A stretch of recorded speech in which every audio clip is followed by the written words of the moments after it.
লম্বা করি, তোরা মনে মনে করবি মুসলমান মৃত্যুর ভয়তে নামাজ ভঙ্গ করেছে, তাই নামাজটা তাড়াতাড়ি সেরে দিলাম। কাঠ বিছিয়ে দিল, কাঠে হাতে পেরেক, পায়ে পেরেক মেরে, আমরা যেমন এই কিছু একটা করতে গেলে আগে নিজে পেরেক মেরে নিয়ে দাঁড় করে দিই না, এভাবে করে হজরতে খোবাইবকে পেরেক মেরে দিয়ে দাঁড় করিয়েছে। আহ, ঝরঝর করে রক্ত ঝরছে।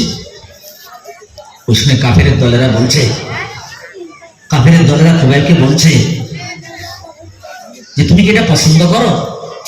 আতুহিব্বু আইয়াকুনা মুহাম্মাদান মাকানাক, তোমার জায়গায় তোমার নবীকে দাঁড় করিয়ে দিই,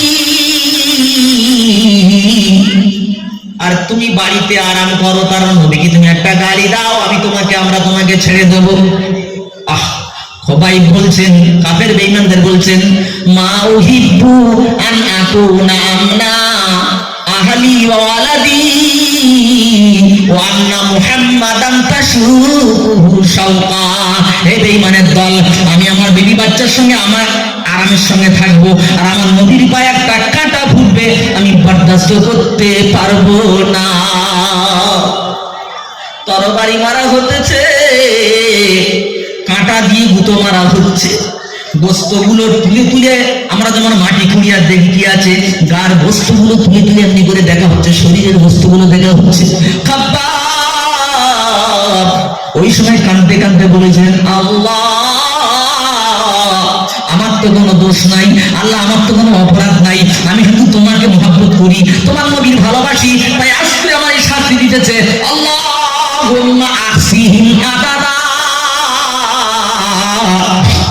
আল্লাহ তুমি এদেরকে গুনে রেখে দাও। ওয়াক্তুলুহুম বাদাদা, আল্লাহ তুমি প্রত্যেককে হত্যা করো। ওয়ালা তুগাদির মিনহুম আহাদা, আল্লাহ এদের ভিতর থেকে একজনকে কাউকে ছেড়ো না। এই বলে খোবাইব শহীদ হয়ে যাচ্ছে। নবী তখন মসজিদ নববীতে বসে রয়েছেন, খবর হয়ে গেল। হঠাৎ করে বলছে বিদায় বেলা, খোবাইব বলছে, আল্লাহ আমার বিদায় বেলার সালাম আমার নবীর কাছে পৌঁছে দেবে কে?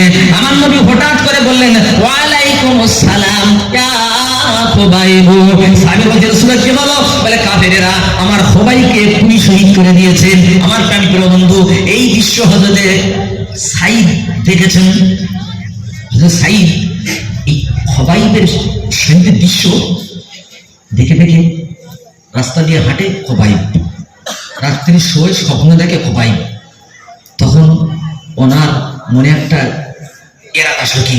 আল ঈমানু জিহাদু আকিদাতিন ফি সাবিলিল্লাহ। ভালো করে শুনবেন, আল ঈমানু জিহাদু আকিদাতিন ফি সাবিলিল্লাহ। হযরত মানে সাঈদ বলছেন যে আমার মনে হলো ঈমান হলো আল্লাহর জন্য বিশ্বাসের উপরে টিকে থাকার নাম হচ্ছে লড়াই, ঈমান বিশ্বাসের উপরে লড়াই করার নাম হচ্ছে ঈমান। এটাই উনি চিন্তা করতে করতে কলেমা পড়ে মুসলমান হয়ে গেল। এবার ওমর বলছে, যাও এ সাঈদ তুমি চলে যাও, হিমসের গভর্নর তোমাকে করে দিলাম। হিমস প্রদেশের গভর্নর, উনি হিমসের গভর্নর হয়ে গেল। কয়েক মাস পর হিমসের কিছু লোক ওমর ফারুকের কাছে বেড়াতে এসেছে। হয়তো তোমার বলছে, তোমরা কোন দেশের লোক? বলে, আমরা হিমসের লোক। বলে, আচ্ছা তোমাদের এলাকায় গরিব মানুষের একটা লিস্ট করে আমার কাছে দাও। গরিব মানুষের লিস্ট দিয়েছেন, কিন্তু লিস্টের 1 নম্বরে হযরত সাঈদের নাম আছে। হযরত আমিরুল মুমিনিন বলছে, এ সাঈদ কোন সাঈদ গো? বলছে, হুজুর আপনি যাকে গভর্নর করে দিয়েছেন এটা সেই সাঈদ। এই মাদ্রাসার ছেলে, হ্যালো, ও কালো টুপি সাদা জামা, কি হচ্ছে এখানে? তোমার জান্নাতের টিকিট দেওয়া হচ্ছে আর তুমি জাহান্নামে হচ্ছে কেন? হ্যাঁ, এই ঘটনা শোনার পর মানুষ কি কান এদিক এদিক করতে পারে? চিন্তা করুন একবার। আমার শোনো ভাই, ভুল করো না। কথাটা কি বলতেছিলাম? নো নো নো, গরিব মানুষের লিস্ট, সাঈদের নাম। তো বলছে, হুজুর আপনি যাকে গভর্নর করেছেন এটা সেই সাঈদ। আমি তখন চিন্তা করছি, ওইখানে আল্লাহ আমার এলাকায় 5 বছর পঞ্চায়েত হয়ে 5 তলা বাড়ি, এসিডিসি গাড়ি, হ্যাঁ 5খানা বডিগার্ড, টাকার ঢের, আর গভর্নর 1 নাম্বার বড়ি ওমরে ফারুক কিছু সোনা মুদ্রা নিয়ে একটা পুটলি করে বলছে, এটা আমার সাঈদের কাছে দিয়ে দেবে। এরা যখন গিয়ে সাইদের কাছে দিয়েছে, সাইদ বলছে দিদি তাড়াতাড়ি গরিবদের